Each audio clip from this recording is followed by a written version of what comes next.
Cancel ചെയ്തു. ആശൂറ ദിവസത്തെ നോമ്പിനെ കുറിച്ച് നബി സല്ലല്ലാഹു അലൈഹി വസല്ലം ചോദിക്കപ്പെട്ടു. ഫഖാല, അപ്പോൾ അല്ലാഹുവിന്റെ റസൂൽ പറഞ്ഞു, യുകഫിറു സനതൽ മാദിയ, ഒരു വർഷത്തെ മുഴുവൻ പാപങ്ങളും പൊറുക്കപ്പെടും.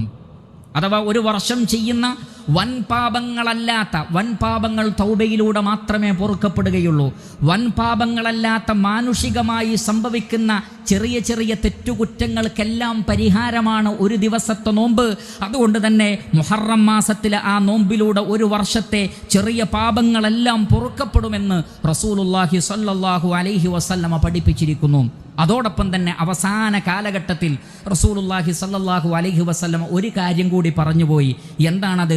ഇമാം മുസ്ലിം റഹ്മത്തുള്ളാഹി അലൈഹി അദ്ദേഹത്തിന്റെ സ്വഹീഹിൽ ഉദ്ധരിക്കുന്നു. അബ്ദുല്ലാഹ് ഇബ്നു അബ്ബാസ് റളിയല്ലാഹു തആല അൻഹു പറയുകയാണ്, റസൂലുള്ളാഹി സ്വല്ലല്ലാഹു അലൈഹി വസല്ലം ഹീന സാമ റസൂലുള്ളാഹി സ്വല്ലല്ലാഹു അലൈഹി വസല്ലം യൗമ ആശൂറ വ അമറ ബിസിയാമി ഖാലു